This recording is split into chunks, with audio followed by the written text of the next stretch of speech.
po mga kaibigan, papuntang Escalante Negros. Ito po yung sitwasyon dito ngayon sa pier ng Taboylan.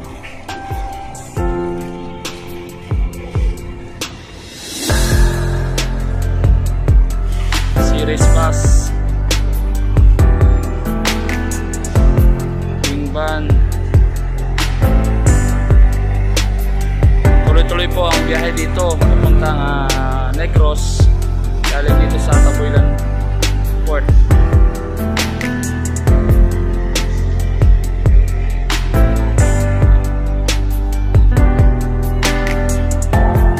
Regarding na po sa requirements, hindi naman po ganun kahigpit sa requirements po ang Taboylan papuntang Escalante. Yung gustong pumunta dyan, papuntang Negros, pwede po kayo dito sumakay. Maraming po mga barko dito na bumabiyahe papuntang Escalante. Mas maganda din po kung naka-vaccine or vaccinated na talaga kayo. Baka magkaroon po ng changes. Ayan, meron pong meron pong gwapo tumaan.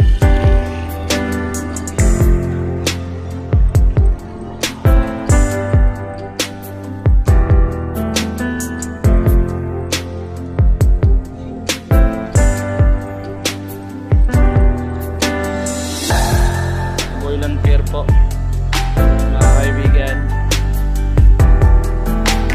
Ganda po ng paglubog ng araw dito. Yan po, makikita ninyo. Siguro dyan po yung makakasakay sa Navistar sa left side.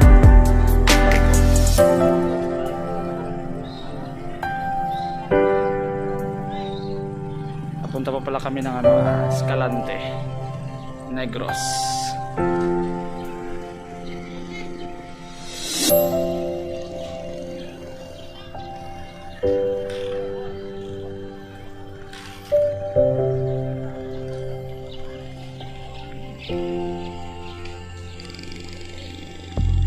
Yung wing van tsaka mga trailers andun po. Diyan po yung papasok at palabas ng pier. Tsaka kung gusto nyo naman kumain, nakakain na po dyan sa gilid, sa right side natin. Tsaka kung gusto naman kayo ng mga requirements po, doon po kayo pupunta. Kuha kayo ng booking, CPA, at ang Coast Guard naman po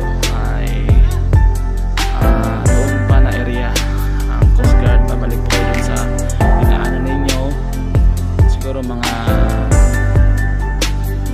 200 meters mula dito ang layo, or mga 300 meters po, hindi ko sure, pero malapit lang.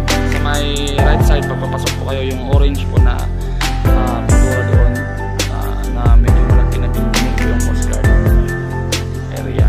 Doon po tayo magpapa-approve kung papayagan po tayo nila na makawid or makasakay ng barko.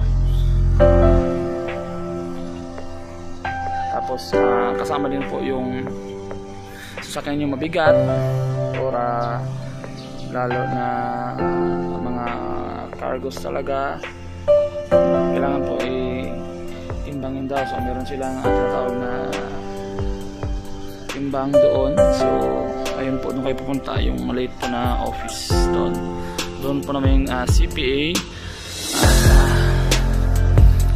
Doon naman po sa likod yung tawag nito, yung booking sa likod po, yung kinadaan yan, yung kita yung building na yan, yung office na yan. Dito yung may blue na may tao, doon kayo daan sa gilid, dyan po yung booking area sa mga barko, kung makakasakay ba at anong oras pwede kayong makasakay at saang barko. Tawagin lang po kayo. Pag nakabuking na kayo, diretso kayo ng CPA. Tapos yung bayad niyan ay sa barko na po yung bayad dito, sistema. Yung lalo na yung mga may sasakyan. Yung kabila po na barko, yung our Mother of Perpetual Health, Star. Saan po yan mamaya?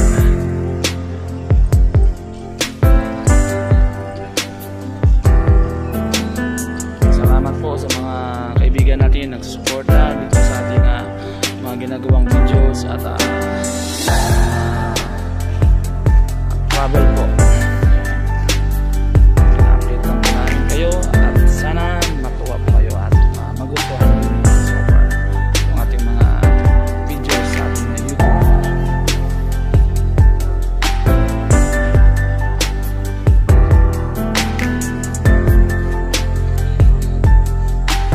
Galing po kami ng Cebu City. Dito po kami dumaan dahil mas marami po ang mga bumabiyaheng barko dito compare doon sa Toledo City. Sa Toledo City po kasi ang style po nila doon wala naman pong booking, pero yung bumabiyaheng barko dalawa lang, light shipping lang at fast cut. Hindi katulad dito marami po. Yan, katulad yan, may dalawang barko sa harapan natin, meron pang parating at meron ding umalis. So marami po ang mga barkong bumibiyahe dito. Mostly na mga cargos, forwarders, trailers, dito po yun pumupunta at sasakay at sumasakay papuntang Negros. Kahit ito pupunta sila ng Escalante, Sagay, Cadiz, Bacolod. Mas dito po malapit dito pag pupunta kayo ng Occidental area po. Tabuilan, mas maganda ang biyahe galing kayo sa Cebu area. So maraming salamat po mga kaibigan sa pagsubaybay at ingat po kayo palagi. Naway